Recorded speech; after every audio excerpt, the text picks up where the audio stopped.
I'm Em Sauter, better known as Pints and Panels. And I'm Don Tess, better known as the Don of Beer. Welcome to the 31st episode of the All About Beer podcast. Every 2 weeks, we talk with leading experts and take a deep dive into one topic in beer. This week on the show, we are going to be talking about all things pastry. Visit delicious. Pastry. Visit allaboutbeer.com and follow us on social media at allaboutbeer. And if you're feeling generous, visit our Patreon, patreon.com/allaboutbeer to support this show and others. No fancy gimmicks here, people. Just a nice shout out to tell people that if they enjoy this podcast, please give us a 5-star review. Yes, it really does help us reach a wider audience, so please do that. And now, back to the show. Don, I know you've got opinions about pastry stouts. Tell me what they are. I don't think anybody's ever accused me of having opinions. You made me wheeze. I like that. I think I love anything that people put thought into. I'm there for anything that people just like. Oh, I'm just Fruity Pebbles are popular, so I'm just going to dump them into a beer. I'm not in for that. So, but I think that there's room for both of those things, and I appreciate the one, maybe less so the other. Yourself, Em? So I'm not gonna lie, they're not my favorite, and this is why. I think I'm very sensitive to high alcohol, so a lot of them are 10% plus, and they come in like a big can or a big bottle. And so I will say that on snow days, special occasions, or as a dessert where the beer is just the pairing itself where it's dessert, I really, really do enjoy them. There's something about snow days that call for a pastry stout. When you're inside, you have snow days in Calgary, you know. What? No, we don't get you have snow. snow. I highly recommend pastry stout in a snow day. That's my pairing. That's one of the best pairings. So okay. Yep, give it a try. I will try that. Yeah. If you would like to help support the All About Beer podcast, reach out to podcast@allaboutbeer.com. And speaking of supporting the show, here is a word from our current sponsor. Malteurop Malting Company is based in North America, specializing in growing and producing quality malts for the craft beer and distilling industries. With local farms and malt houses spread across the United States, Canada, and Mexico, Malteurop Malting Company's commitment to excellence is fully ingrained into every batch it produces, ensuring breweries and distilleries of any size can create the finest beverages on the planet. Visit malteuropmaltingco.com to learn how Malt Europe Malting Company can support your malting needs. Contact Malt Europe Malting Company at customersuccess@malteurope.com or dial 844-546-MALT for questions or to place your order. Lindsay Langton is the creative director at Bottle Logic Brewing. A former Disneyland resort tour guide, Lindsay developed a love for storytelling through hospitality and went on to open a series of restaurants, including California Adventures Carthay Circle, where she developed the beer education program used throughout the Disney parks. With a trusty team of fellow innovators, she now designs Bottle Logic's barrel blends, brand portfolio, market strategies, and guest experience. Welcome to the show, Lindsay. Hey, thanks so much for having me. Excited to be here. So you guys are known you make a lot of different stuff, but you are known for your stouts. I was at the Great American Beer Festival and I was walking around with some of my friends from the Denver area, and anytime they saw a line, they were like, we have to wait in this line. And the Bottle Logic line is always very, very long. One, because your beers are excellent. Two, you do win a slew of awards. And three, do you think that your stouts are the driver here? Or, I mean, what's the buzz about Bottle Logic? Like, why you guys are like knocking it out of the park? What's the secret? Thank you. All really kind words, and they're all really appreciated. I think for a long time we've been kind of known as the House of Stout. We've started doing a little bit more of that crazy fruit smoothie moment, and people have leaned into that with us. So when we've got something like Great American, and we're trying to cast a wide net and appeal to lots of different folks who might be seeing us for the first time in that new area. We're pretty new to distributing in the Colorado region, so we're trying to intentionally bring a wide swath of our portfolio there. But it really kind of always comes back to the stouts for us. And it's cool to see, it's cool to be able to connect people with like brands that they've heard of and things that they come looking for, and to be able to pull out a bottle and say, yeah, man, it's here for you. We know that you've been looking for it. It's rad to connect people with that. Have you guys always been making pastries? Like when did you start being like, we should add marshmallow or vanilla to this? When did that This happen? one's coconut. So I really guess kind of entered the map in a big way with Fundamental Observation. This is our bourbon barrel aged stout that we're aging in cask in the last couple of months with Madagascar vanilla beans that we process and introduce into the cask. That's the only thing that we're aging with an adjunct in the barrel, as far as our brands go, at least. And then that's something that we put together for the first time in 2015.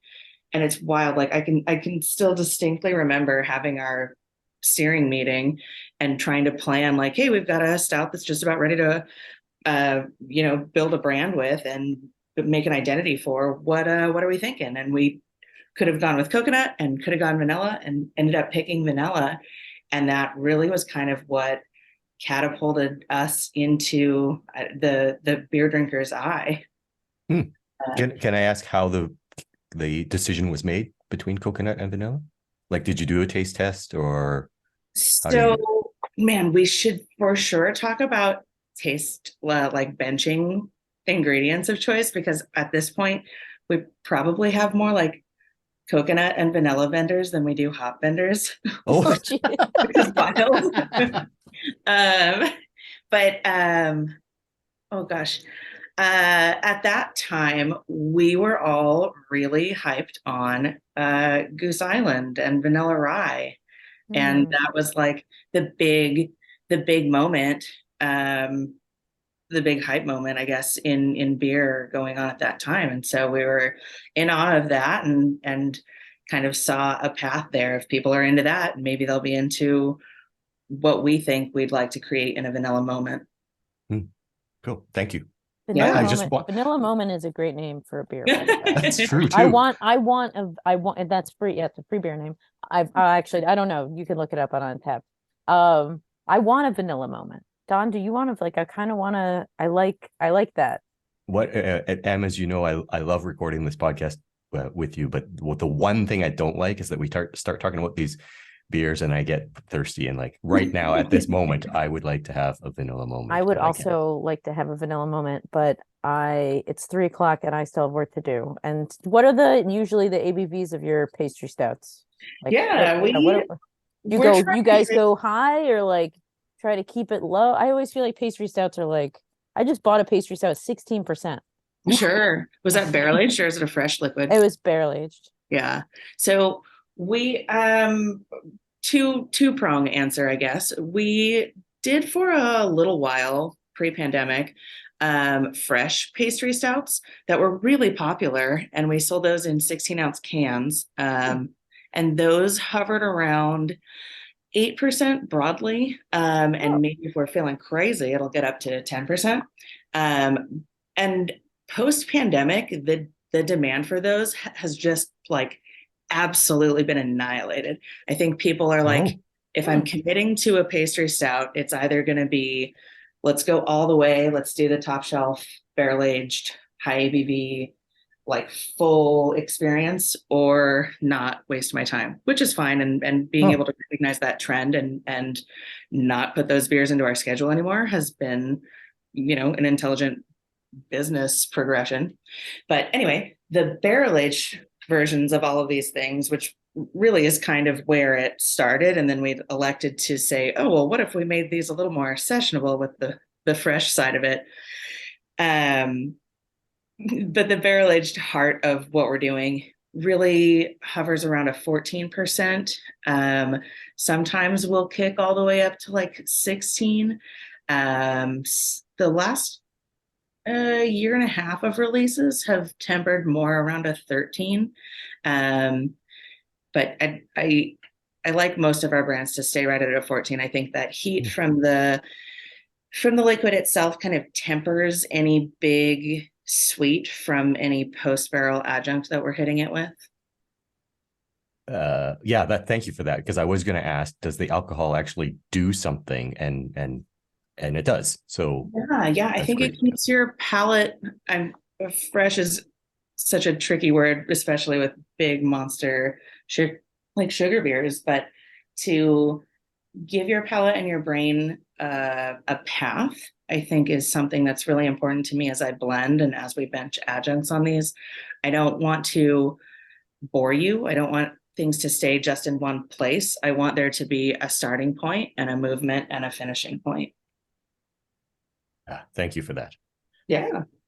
That's so how many different pastry stouts are you guys currently making, or do you just have like one brand and then you do extensions of them, or are there different, like what's your trajectory when we're talking Yeah, pastry? that's an excellent question. And I'm going to give you a big old messy answer. Yay. The answer is yes to all of that. Okay. So for a while, we were producing, gosh, and I guess I should put a timeline on this. We were producing probably 2 barrel-aged beers, maybe 3 barrel-aged beers a quarter in like 2015 to 2017. And then we really started to respond to the demand, frankly, and skew our literal like brewing schedule to better support what people were asking for. We frustrated a lot of people for a long time with what seemed like exclusivity, and I guess it was. If you can't get it, it's exclusive, but that was never the intention. So trying to respond and meet demand and make smart choices for our business, of course. If we're leaving money on the table, how can we solve that? And then come late 2017, early 2018, we tried to hit this banner target of hitting at least one barrel-aged stout or barrel-aged release a month. And then it's kind of gone gangbusters since then. We've got a crack team of production folks who are just really diligent, really organized, and moving things forward with like a predictable clip. Has been night and day difference in what we're able to produce and at a predictable cadence. So that said, we have a handful of brands that we release annually that people expect to see, right? We do, of course, Fundamental Observation every summer with the Madagascar vanilla beans. In February, generally around Valentine's Day, we do Jam the Radar, which is a riff on the Dark Star November base, which again is rye focused in the malt build. And we're treating that post barrel with cacao nibs and chocolate and raspberry purees of like a black and a red raspberry, depending on the year, or sometimes both, to kind of hit this like a chocolate truffle Valentine's moment. Gosh, we've always got Dark Star. We've usually always got Space Trace, which is a chocolate and coconut fiesta. I'd say there are probably 6 pastry stouts that are reliable annual releases, and those are all inherently different recipes. So we're not just making like big vats of stout and pulling it out with like raspberries, right? Yeah. So there are brands that become bases for other projects like Dark Star November, which we're coming into our 10th vintage of this Thanksgiving season, which should be a cool release. Nice. But that's become a starting point for a lot of our beers. So like I mentioned, we'll take that base and treat it with the chocolate, raspberry, cacao nibs, and it becomes Jam the Radar. We've done a riff further on that where we're adding peanuts and peanut butter and brown sugar, and then it becomes like a ideally like a peanut butter jelly sandwich. So that's comb the desert, staying in that Spaceballs kind of naming strategy.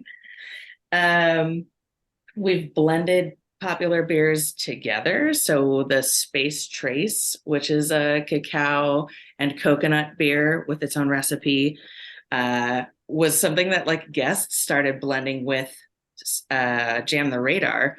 Again, that chocolate raspberry thing, and that became Space Jam. And so we started releasing that as like a formally produced liquid. So I think in the longest winded answer possible, we've got a lot of different brands. And I think what's fun about having that different stout base is that we can apply a bunch of different adjuncts to anything, but it's not going to express the same way, which is kind of why earlier when I referred to having so many coconut vendors, like one coconut product is not going to express the same way across all of those stout bases.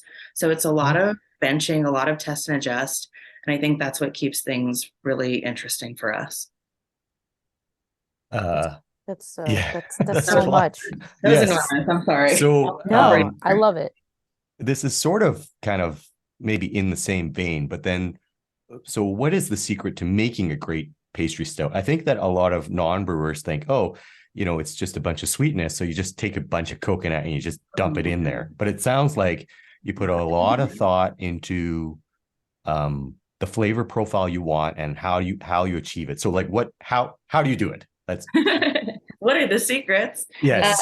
Well, going into it, I think something that's really important that I don't know a ton of other breweries are doing, like peers of ours that we collab with and swap secrets with are probably doing this for the most part. But I think a lot of breweries are kind of thinking that you can just take your 9% stout and throw it in barrels and then it becomes magic. Like that's not it. That's not accurate.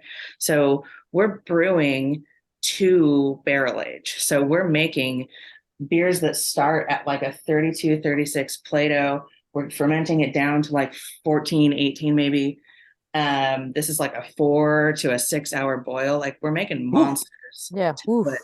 Yeah, we're making monsters to put in these casks.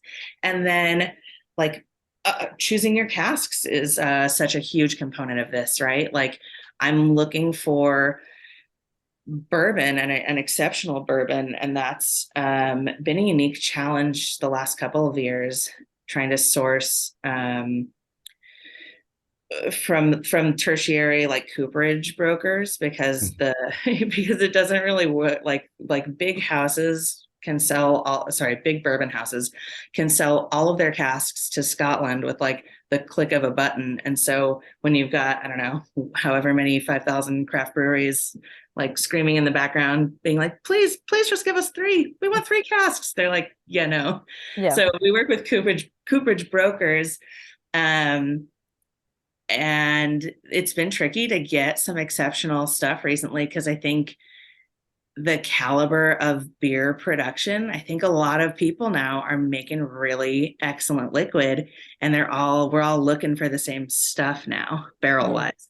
So it's a little bit harder of a fight. And that's where, longstanding relationships come into play. And we're lucky to have some really great relationships across the industry. And so we can, I don't know, go in with folks from the brewery or Modern Times or whatever, and kind of command a large purchase and then split it out together looking for what we need.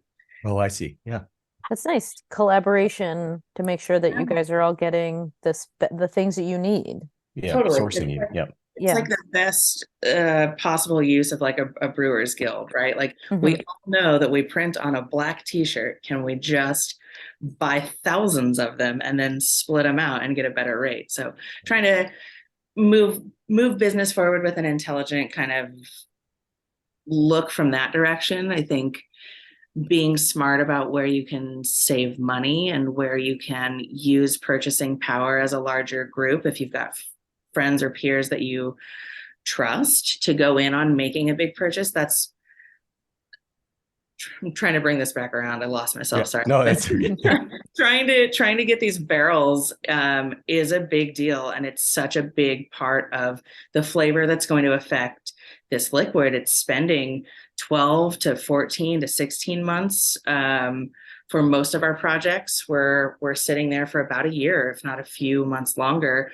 We do a couple of things with some fun collaborators like Toppling Goliath or the Voodoo Boys that have sit for 24, 26 months.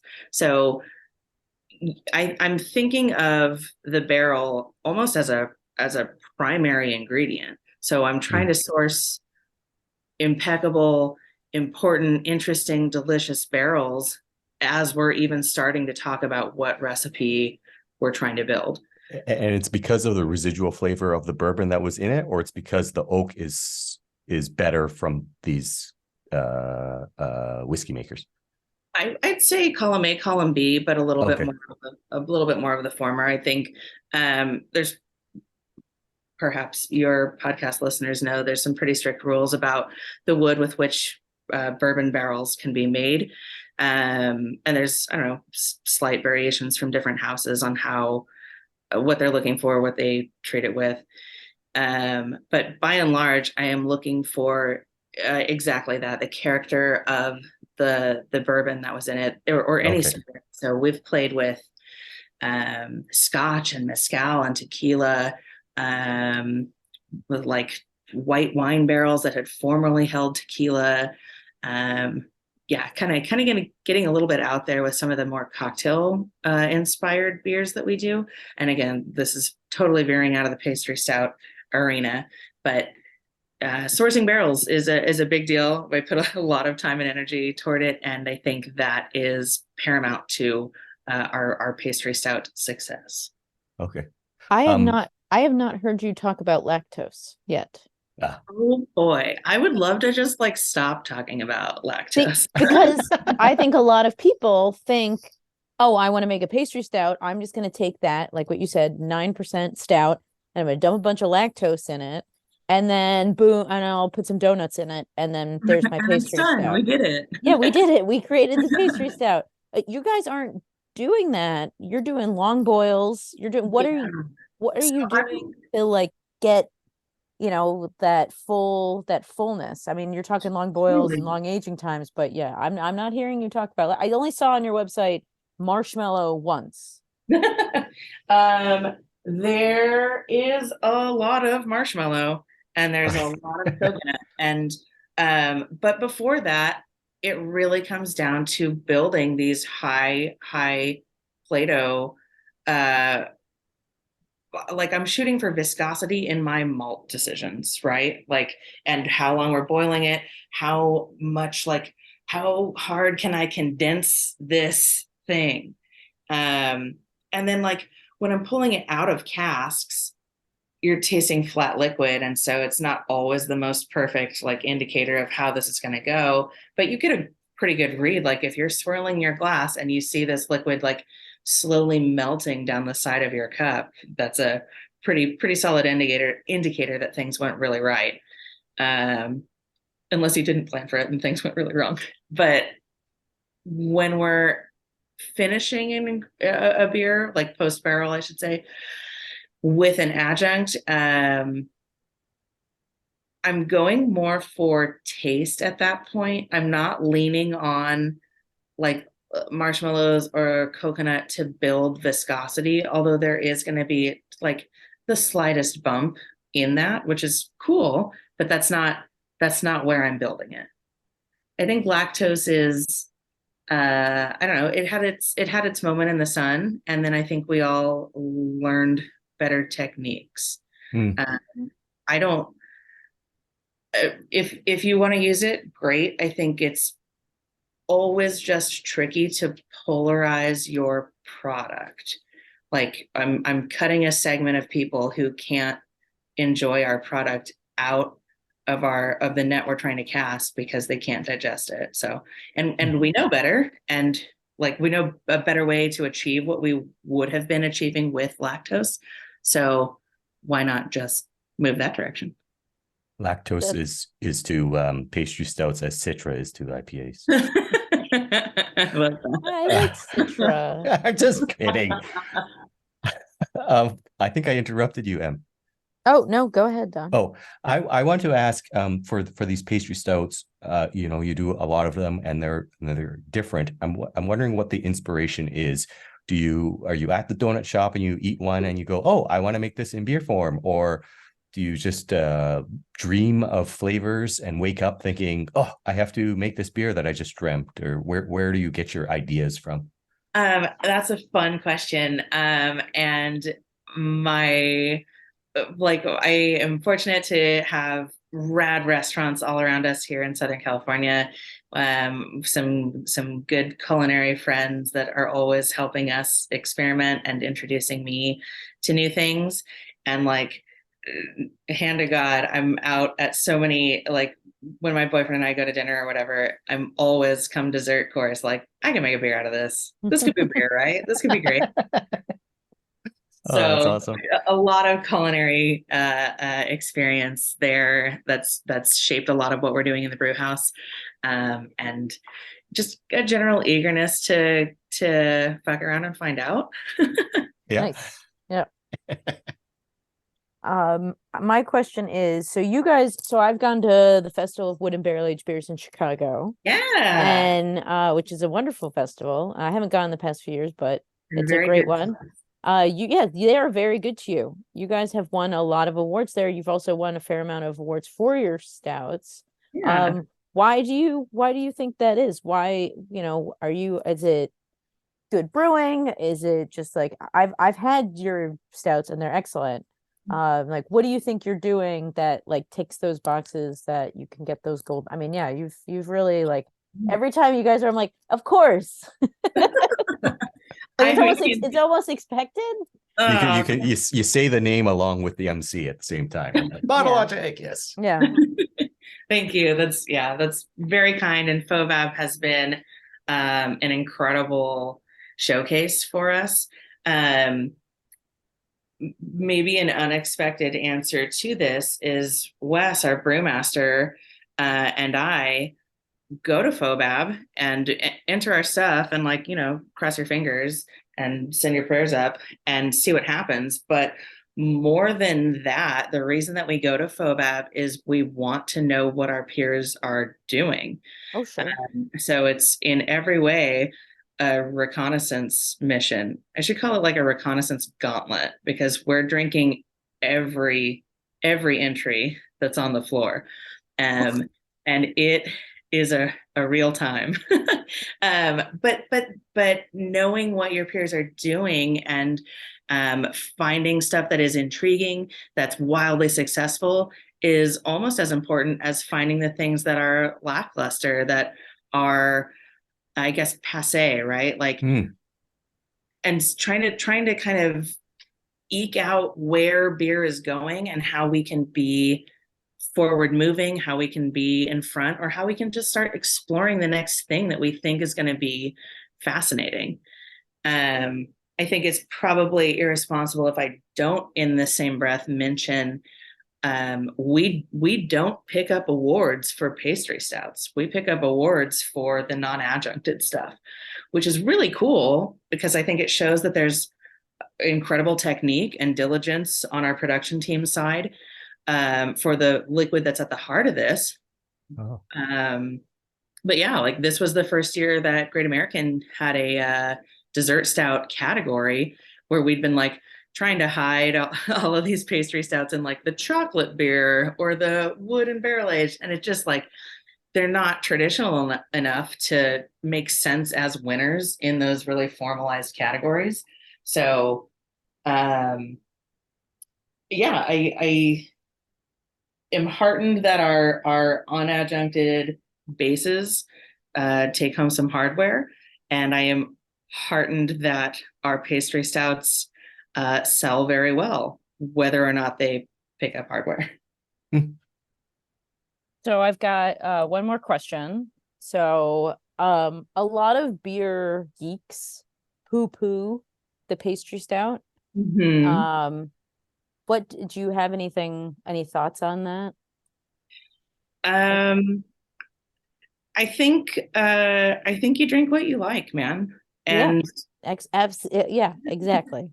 I and don't. I drink what other people like. yeah, I No, I'm just appreciate kidding. Don. drink personally. Like, give me that rancid liquid. Yeah, man.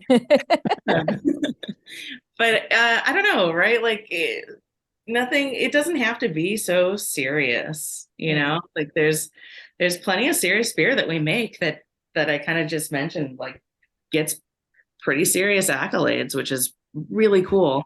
And then sometimes you gotta throw a bucket of marshmallows at some shit. You were mentioned earlier about getting inspiration from restaurants, and I guess if I can draw on that analogy, pastry chefs are just as much chefs as Oh, in every Oh, way. sure. right? So pastry stouts is like it's a thing. It's a real thing, Yeah. right? So And yeah, I think there's certainly a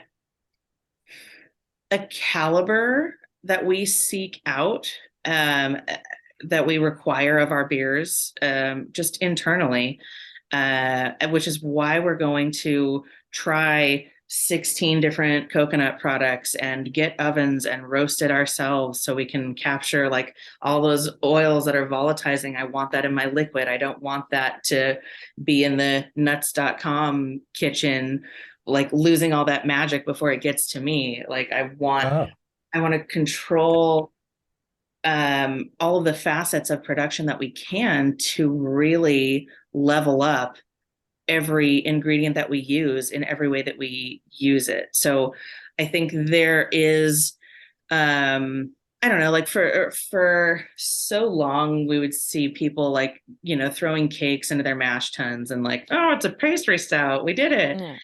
And like it's good for the gram, right? Like I get needing to feed the algorithm. I put dumb shit on my Instagram too. Um, but at a certain point, like I'm not putting anything in there that is not going to make the beer better. right. Mm. Thank you for Yeah. that. That is, Sure. yeah. That is, And yes. and I like that you roast your own coconut and preserve the oil because that has MCTs in it, which makes your beer healthy. Dude, yeah. I mean, Thank you. Don. those ovens has been a pretty recent, we've had them for, let me say like 6 months now. It might be a little shorter, but we've been roasting all of our coconut through them and all of the nuts that we order because again, like getting that volatilized oil is where the magic of those ingredients lies. And so ordering it from offsite and having it just show up and having like popping it in a bright tank to recirc on, like you'll get some character, but it's you're missing the magic of it. So that's been a game changer for us just this past year. Oh, Huh. awesome. That is, I didn't even think about that. So you're like chefs and brewers. Basically. Yeah. Well, I mean, like, you're like making I don't know, you're cooking your own stuff to add, and you're doing it your way, which Yeah. proves, yeah, it shows that you guys really care about what you're doing. Yeah, you're Well, not that's just throwing a really cake. neurotic. Yeah. I mean, I've had some really good Oreo beers where there's been like Sure.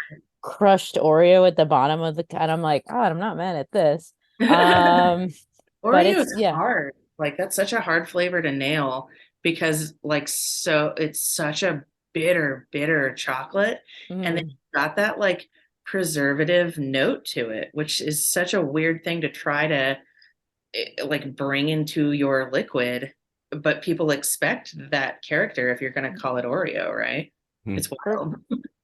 that is, yeah, I didn't even think about that. Or like strawberry. Please cut me off at any time, by the way. No, No, no, not at no, all. no, nope, nope. Like adding strawberry or raspberry. Strawberry is probably a better example. Like what people perceive to be strawberry because they've had, like Fanta or strawberry Jolly Ranchers, then this just like pink fake chemical lab flavor is, like what the public perceives to be strawberry versus like real fresh fruit or pureed fruit. And so it's wacky to try to walk that line of what is real and the real ingredients that you're using versus what people perceive they want as strawberry. And so we do a lot of bench testing.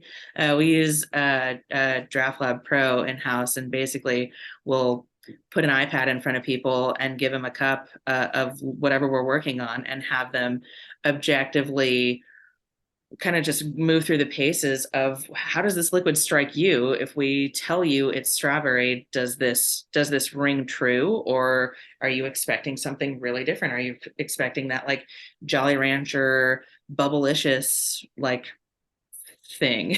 Mm. You got to use it, and you got to Yes, use a that's ton of even strawberry perfection. too. Totally. You got to use so much strawberry. Like it's a pain in the you know what. And it's expensive. Oh yeah. Oh man. All right. Well, we could talk about fruit and all this, but all right, we're yeah. This has been really awesome. I want to thank you so much for coming on as my cat tries to trip me. Geez. Totally my pleasure. Sorry for the meandering No, answers. No, no, love that it. we are the meandering podcast. We love when we have guests on that discuss like things that they're really passionate about, which you are passionate about how you guys make pastry stout and you do it a certain way and you're really proud of it. Yep. And I very much respect that. Thank you. Of Been a course. lot of fun. So how, if people want to reach out to you, learn about your stouts, learn about the brewery, social media, website, how can they reach out? Instagram, for better or worse, is kind of where beer still lives. So we are Bottle Logic Brewing there. We also post up all our release news on our calendar at bottlelogic.com. So if you are looking to come into town and want to line it up with some kind of beer drop, keep an eye on that. And then, of course, everything gets announced like day by day on Instagram. Cool. Awesome. Awesome. Lindsay, thank you so much for coming on the program. We really, really appreciate it. And yeah, keep making great beers. You guys are knocking it out of the park. Thank you. Thank you. Glad to be Thank you, here. Lindsay. Cool. Thank you. Cheers. Cheers. All About Beer is back, and we're asking for your support to help provide the independent beer media this rich and colorful industry deserves. Visit our website, allaboutbeer.com, where we're frequently posting new content. And please consider throwing us a few bucks at patreon.com/allaboutbeer. We have low-cost memberships for individuals and small and large companies alike. Every dollar goes to help produce new articles and podcasts. Malteurop Malting Company is based in North America, specializing in growing and producing quality malts for the craft beer and distilling industries. With local farms and malt houses spread across the United States, Canada, and Mexico, Malteurop Malting Company's commitment to excellence is fully ingrained into every batch it produces, ensuring breweries and distilleries of any size can create the finest beverages on the planet. Visit malteuropemaltingco.com to learn how Malt Europe Malting Company can support your malting needs. Contact Malt Europe Malting Company at customersuccess@malteurope.com or dial 844-546-MALT for questions or to place your order. After a few years of homebrewing, Bob Olson started brewing beer commercially in 2013. After 6.5 years of gypsy/contract brewing in over 15 area facilities, Bolero Snort opened their own 16,000 square foot production facility in the heart of the Meadowlands in 2019. As Northern New Jersey's largest craft producer, they have expanded beyond their roots of boundary-pushing, sugar-laden suds. With a renewed focus on crafting high-quality hop-forward beers and lagers, they continue to hone their skills as one of the state's premier sour brewers, most recently winning silver at this year's GABF for their core Jersey Vice, a tart session with raspberry and lime. Welcome to the show, Bob. Hey, thanks for having me on. So, you guys make some interesting beers. I no one can see this, but I'm doing beer in air quotes. What I want to know right off the bat, I know you guys make pastry stouts, but you also do some other stuff with sours. Like, why? Yeah, why? Why? I guess so. We've always kind of, at least internally, jokingly said that we take our beer very serious, just not ourselves. And I think that kind of carries through in at least some of the liquid that we produce here at Bolero. Certainly, some of the more reputable brands that we produce, I guess, can get a little bit more off the wall. So yeah. So like, what And why, I mean, I guess my other question is, why do you like to make, pastry stouts? I mean, and how long have you been making wacky beers like these? Because you go all in with, before, I mean, people weren't on, but before, you were telling us that you had to order 3 pallets of sherbet for a sour like that. I don't know a brewery that has like a Cisco like restaurant account for beer sourcing. Like that's that's like wild to me. I'm like, that's a noodle scratcher, which I'm super into it and very excited that you guys are expanding what beer is, but just like I have so many questions about what Yeah, you absolutely. do. Like I don't even know where to So, begin, Don. well, I guess so often when we're, developing a recipe, we'll try and select malts or different adjuncts that will help evoke certain flavors of different confectionery treats and whatnot. But sometimes there's just nothing better than actually taking, an abundance of something and jamming it into the beer. And that's, I think, part of the fun of what we get to do as craft brewers is push those boundaries and find those crazy volumes of things that that was a fun phone call, calling our Cisco guy and being like, so we need pallets of sherbet, and online it only says there's like 57 gallons in stock, and I need 3 pallets of it. He's like, you're joking, right? Like for beer. So you get a lot of head scratches, but I think the end result is something closer to the what you're inspired by, right? Obviously, if you're putting that much of something in it, but we've done plenty of cookies and cream stout that if you take those to not be named so as to not get us in trouble, chocolate cookies with vanilla, I don't know if I would call it frosting. It's something, right? You get to really get a real introspective look at what preservatives do to those foods when you soak beer on a bunch of cookies for a week or two, and see what's left and hasn't dissolved. Makes you sometimes think twice about what you want to put into your body on a regular basis. But at least what comes through in the beer is what's good and what did dissolve. So that is interesting. You sort of touched upon inspiration. Can you talk about that a bit more? When you're developing a beer, what is the inspiration? Is it an ingredient, or is it a nostalgic food, or all of the above? Yeah, it's like the chicken or the egg, I guess. Sometimes it'll be, I went out to a restaurant, had this really good, dessert that was a tiramisu, but it had, coconut flakes in it that I had never had. And it was like, okay, well, let's build on that. Right. So sometimes it's real life. Sometimes we come up with some crazy or off the wall name. And then it's, well, what's the beer that fits this? I think probably one of our internal favorite barrel-aged pastry stouts we did was BSG, one of the big suppliers to our industry. They famously give away nut rolls. And I think it's around the holiday time, you start to see the seasonal nut rolls come out.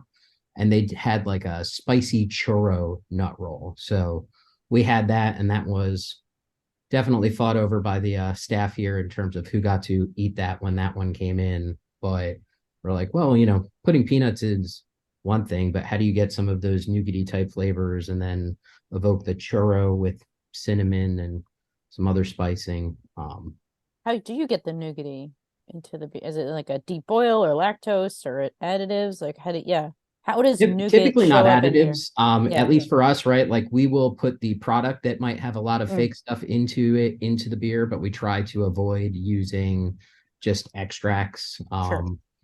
And that's probably why we're often sourcing or going to the grocery store and buying, fruity Cocoa Pebbles is on sale. Let's buy, every box that this store has, and then go to the next one, sign up with a different discount card phone number to make it economical. But it's part of the fun of this, I guess. Yeah. What's the weirdest, like, out of your opinion, the weirdest thing besides we did talk I was going to say the sherbet was probably the craziest. I mean, we've done almost any candy under the sun, I think, at this point. We have done a ton of sours with Skittles. We've done the peach ring thing. We've done last Halloween, I guess, we did a collab with District 96. Again, it was a sour base, not a stout. Sorry, guys. Well, hey, But we their big thing is the snakes. So we found these like 3-pound gummy snakes on the internet, and so we threw a bunch of those into this almost swamp colored sour that had coconut and I think blue raspberry, and then these massive gummy snakes in it. So that was probably the most obscure, like what's this thing that just came in overnighted, and it's all these boxes of individually packed 3-pound gummy snakes that got tossed into a bright and conditioned, and now we have this very nice pasteurizer that helps make those beers a lot more shelf stable. So nice. Oh, I see. Yeah, I don't think I've ever heard of a brewery using a large gummy snake. Yeah, I don't think that's Reinheitsgebot, but no. We have those too. We're canning up a fabulous Euro lager today that we're all very proud of. But nice. The thing people tend to talk about are those crazy adjuncted beers, not always the well executed ones. Not that your adjunct beers aren't well executed. They're just differently executed. There's obviously a little bit more room to hide any sins when you're loading it up with a bunch of candy and sugar and fruit and things of that nature than a lager where if you had a hiccup in fermentation, everybody's going to know it real quick. Right. But back to pastry stouts. I mean, we just did. We're just starting to come into stout season, so this was pretty aptly timed. Obviously, we know what we're doing. Yeah. Yeah. I don't know. I always used to have like this craving for stouts in like the middle of August when it'd be like 100 degrees and be like, it's been too many months of drinking light beers and wheats. Let's get some dark stuff going, and it would always make for a very painful next day. But anyways, I interrupted you. Yeah, I was gonna say upcoming stouts. Yeah, no, we just released a variety 4-pack this past weekend. Same pastry stout base. It came in at, I don't know, like 11, almost somewhere between 11 and 12%. A lot of it went to the barrels, but we did vanilla chai, which was fun it was the first time we've ever used a tea in a stout before, as opposed to we've done it in some lighter beers and some sour beers, but never a stout. We did a s'more, but got a local coffee roaster. So, kind of not just doing the same thing everybody else is doing, but I guess maybe sometimes mashing a couple of things together to up the creativity aspect, or make people say, oh, okay, like, well, it's flavored coffee as opposed to just another coffee stout.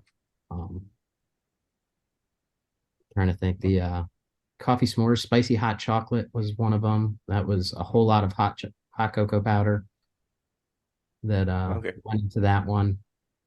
We didn't quite have to abuse the Cisco rep for that one the same way, but I still love that you have a Cisco rep. Oh yeah, like you're like a tavern or a dive bar, like she calls us on the regular too. She's like, how's everything going? Like, what projects do you have coming up? She's looking for that next 3 pallet of sherbet order. And I love, not only do you have a Cisco rep, but that you amaze her. Like, you are just as she is just as puzzled by this as well, I mean, where, if you think about like where some of those type of salespeople get to go on a regular basis, I think walking into a brewery is probably one of the more unique accounts. So right. And I don't know, I think part of what makes this industry special is the people that are a part of it, and that, artistic driven side of things. And that's what kind of pulls not just consumers in, but these vendors that we work with that, don't always get to experience us brewing folks. Yeah. Can you talk a little bit about recipe development? Like, you talked about this 4-pack of stouts. You get this idea, which is great. And then do you just like, okay, let's order, 3 pallets of chocolate syrup, or do you do test batches? How do you get the right balance of ingredients? At this point, it's much more of a, we'll call it a series of educated guesses, right? So it's maybe we haven't put 2 of those adjuncts together, but we've used them separately or in some different combinations. So a lot of time it comes to that, but we spend a lot of time actually blending. So we'll kind of start by resting a product on whatever the adjuncts might be for that stout. And then either if it's some sort of a liquid product, then we can inject it, or we have this, we call it the Qbot.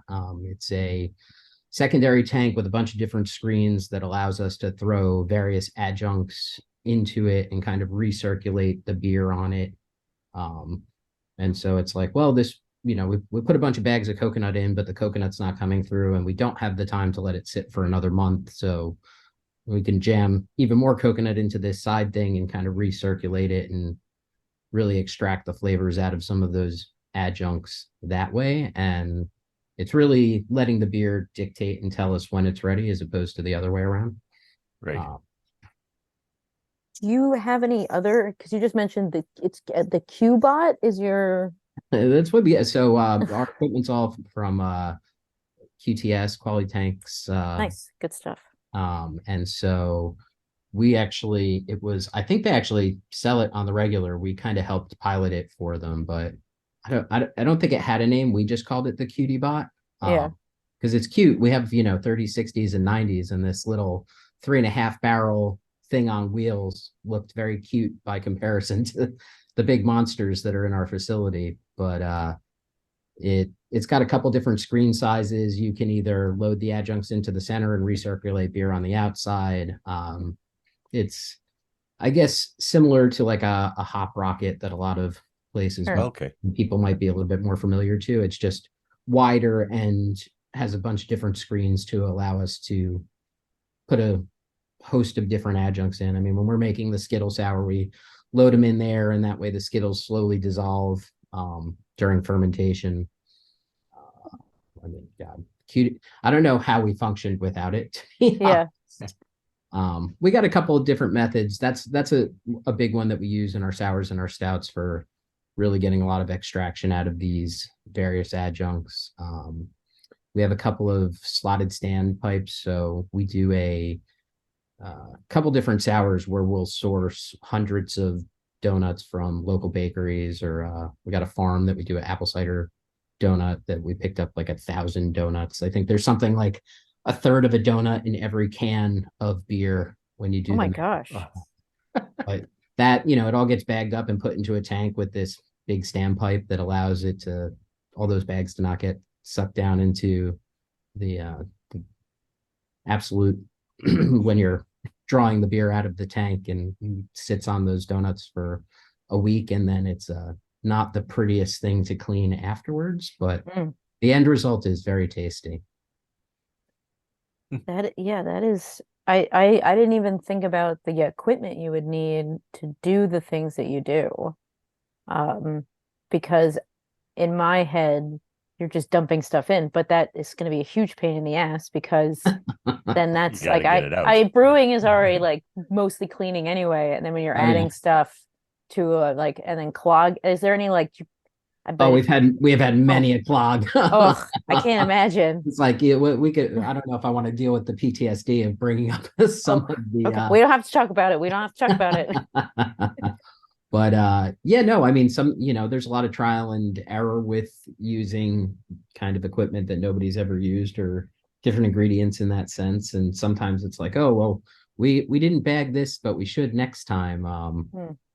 So cookies and stuff like that can really break down, and that almost like can turn into like sludgy concrete at the bottom. So those now get bagged, as opposed to just waiting for them to dissolve, because they don't completely dissolve. Where something like a Skittle, there's nothing left. It becomes one with the beer. And I've never probably even, everything in between. I'm trying to think. Gosh, there was something that, whatever it was, it literally came out looking exactly like it went in, and we're like, that nothing should sit in liquid for a week like that and not change at all. like a McDonald's burger or whatever. Yeah, where you like leave it out. You're like, oh, this McDonald's has been sitting out for 3 years, and it looks the same as the day I picked it up. Yeah, it was one of those moments. What's like the viscosity like when you add stuff like this? Is there changes? I would assume there are. Like what I've unfortunately never had any of your beers, so I don't know. We'll have to change that, especially also in the Northeast. Yes, true. I am a couple of your Are you in the? It says you're in the You're in the Meadowlands, Meadowlands, right? yeah, we're right So down the street from MetLife Stadium. So if I you're, am a huge Giants fan, oh, although right I'm now sorry is then. it's hey, being a New York sport fan's tough right now. Rough Um, lately, yes. yes, so I will have to do that. Okay, But so that yeah, no, it certainly will increase the viscosity. A lot of times, in addition to the loss that you'll see on the absorption that, like, say, a cookie has, then when you go to package it, there's a lot of sediment that'll go to the bottom. So you really have to be cognizant when you're packaging to make sure that that's not making it into the end product, because I don't know, murky and sludgy things do not go over well, unless you're talking about heavily fruited sours, and then I guess that's the kind of the definition, right?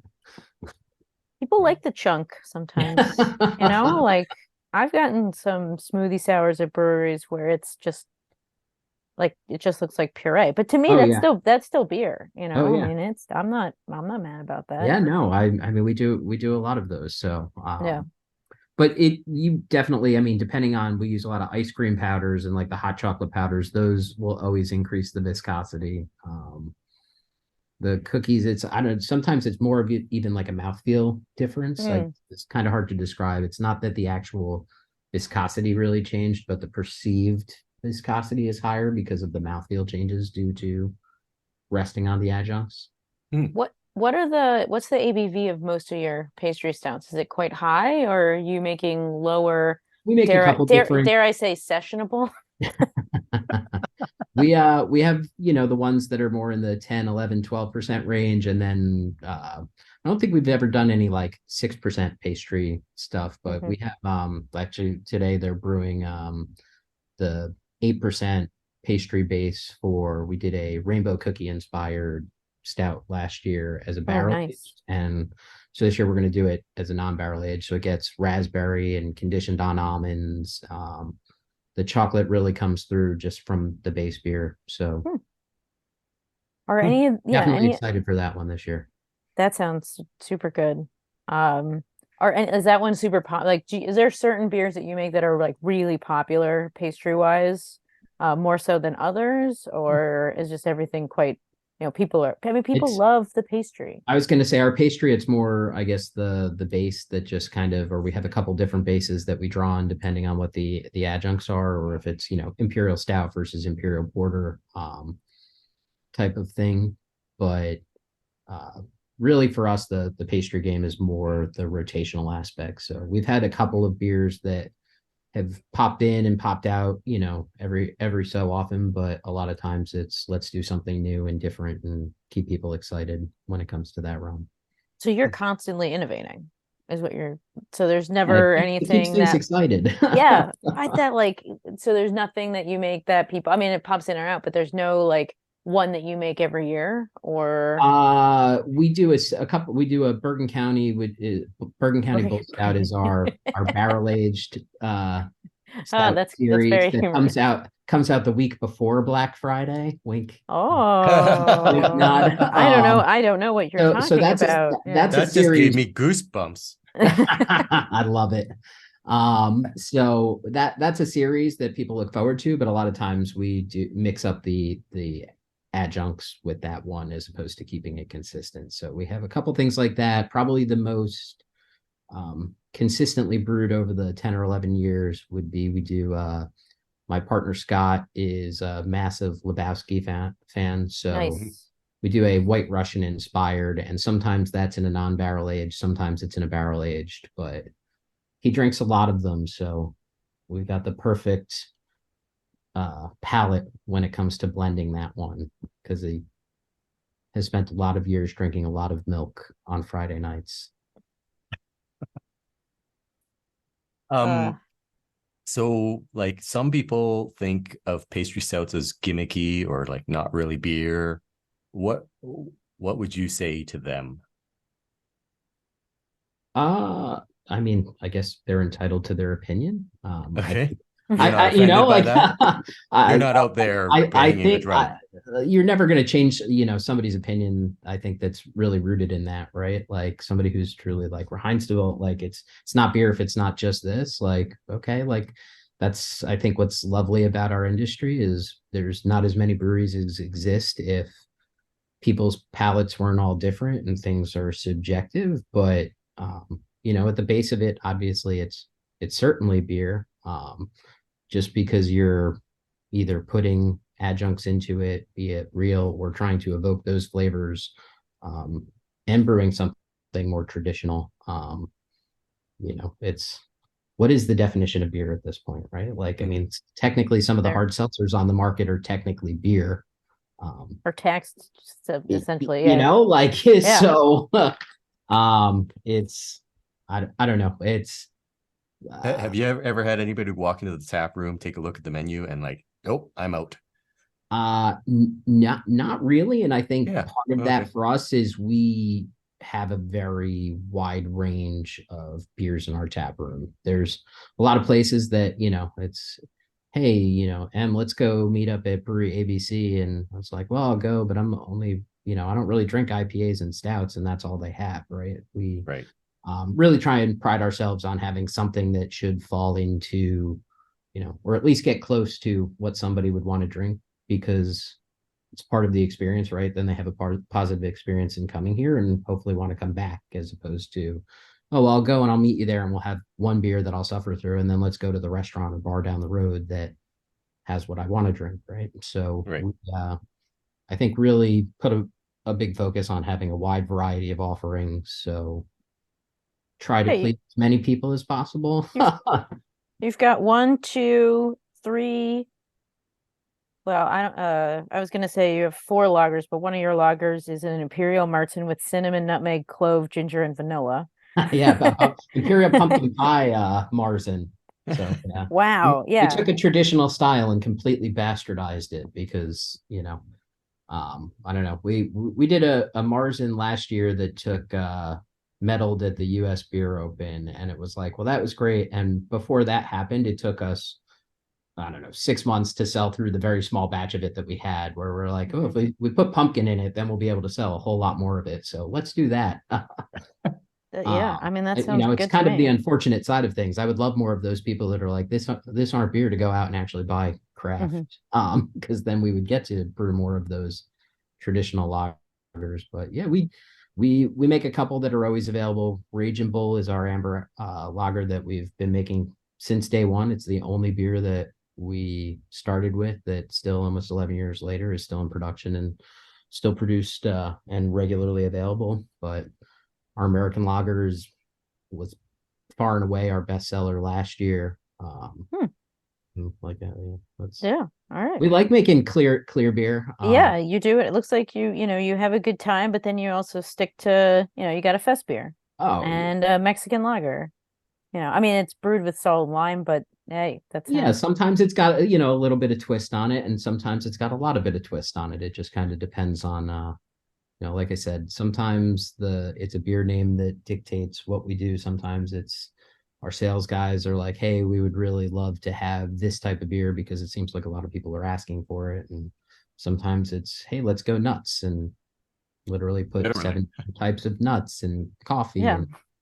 And we did a imperial barley wine last year that had something like 13 different adjuncts. I think there were like 7 types of nuts in it. And you're having fun is what it sounds like. That's if you can't have fun, what's the point, right? Yeah. That's the fun part about it, is that, like, it looks like my last question was going to be, do you think pastry stouts popularity will last? But you guys are doing it all, so even if it doesn't last, you can keep moving forward and having fun, and I think that's the most important thing. Pastry lagers. Pastry right?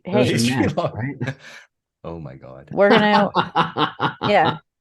We're making all about beer Bolero collaboration, pastry lager. It's happening here first, people. Donna, I love that. I just see the Facebook comments and I am they're gonna riot. we a couple episodes, we did stay away from our lagers. Don't put milk sugar in them. We did a juicy lager episode because 2 breweries in Oregon and Washington State made a juicy lager, and people were agitated. People did not like that. People did not like that. And you know what? I think people who haven't tasted it were able to say that they didn't like it, which, I'm not Which- sure that their opinion is valid. Yeah, no, I don't. It's like, I don't like the concept of this, so it must suck. Right. Yeah, Right. and that's a lot. Yeah. Too So, but damn I want, yeah, let's that sounds like a lot of fun. I'm into it. Let's start a trend, and then everyone will be mad at us, but then people will talk about us, and so our content will grow, and I'm We'll into that. just once a week, just And then have we a can say we're different guest. influencers. It should Yeah. be like a Yeah. secret project, right? Like, be like, what's your favorite Ooh. pastry adjunct? And just Oh, over your next 10 Mm. interviews, figure it out and put all 10 of them into a lager and just watch the I entire love craft this is beer Yes. world on the internet explode. It's just it's beer's fun. That's all I gotta. That's all I gotta. And that's what I'm gonna end with. Beer's a good time, and yeah, this is I think it's fun. Everyone drink beer, enjoy beer. That's all I got. All right. Don, any other questions? no, I'm happy. I love learning about the thought and artistry behind beer. So thank you for that. Yes. If people want to learn about Bolero Snort or reach out to you, Bob, what can they do? Social media, website? Yeah, bolerosnort.com.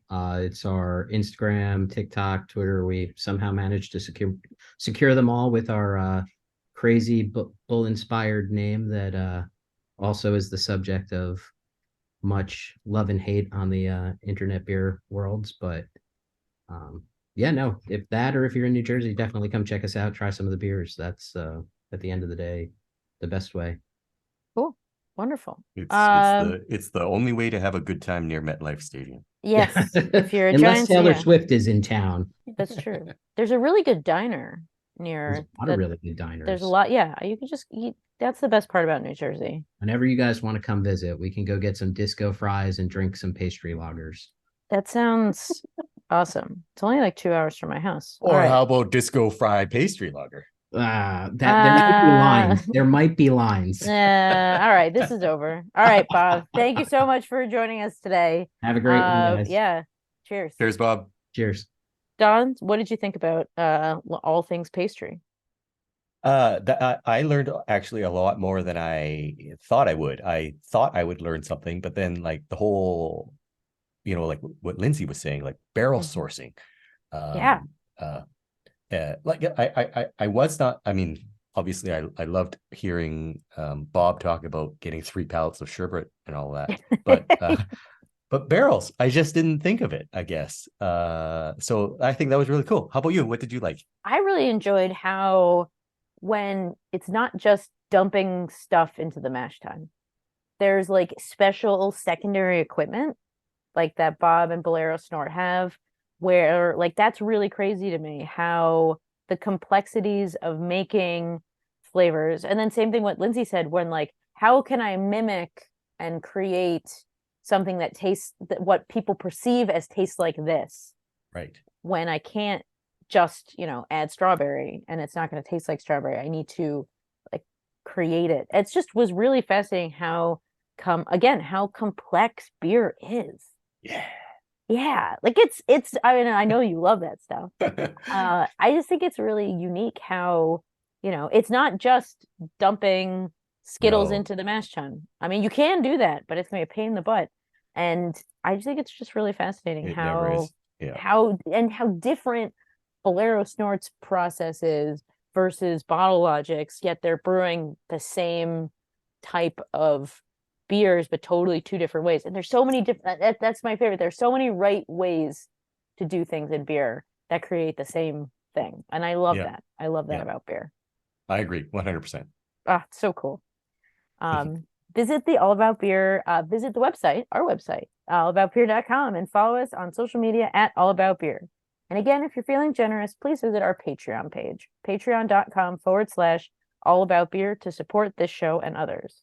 If you have any questions for the experts, email podcast@allaboutbeer.com. That's also the email for feedback, suggestions, or to inquire about supporting the show through advertising. So Don, how can people reach out to you? I am at the Dawn of Beer on X, Threads, and Instagram, and people can drop me an email at dawn@thedawnofbeer.com. How about you, Em? I am at Pints and Panels across all social media, and my website is www.pintsandpanels.com. Keep listening for a teaser of our next episode. Oh, so exciting. Oh, Malteurop Malting Company is based in North America, specializing in growing and producing quality malts for the craft beer and distilling industries. With local farms and malt houses spread across the United States, Canada, and Mexico, Malteurop Malting Company's commitment to excellence is fully ingrained into every batch it produces, ensuring breweries and distilleries of any size can create the finest beverages on the planet. Visit malteuropemaltingco.com to learn how Malt Europe Malting Company can support your malting needs. Contact Malt Europe Malting Company at customersuccess@malteurope.com or dial 844-546-MALT for questions or to place your order. so Don, guess what our next episode is going to be about? I don't know. You have to tell me. Diastaticus! Yay, everyone's Yay! favorite. Oh, that's super interesting. I really, you know me, I'm kind of a nerd, so Oh, I'm you're- super What? looking forward to Yeah. this. And I think people may have heard about diastatic yeast, but there's also now issues with dry hopping and hop creep. So that will be super cool. Yes, that episode will come out in 2 weeks, so if you haven't already, please subscribe to the show. This show is produced by All About Beer. Visit allaboutbeer.com for articles, notes on this show and others, and to connect via the newsletter and social media. Cheers, everyone. Cheers. Thank you for listening to the All About Beer podcast. Diastaticus! Diastatic.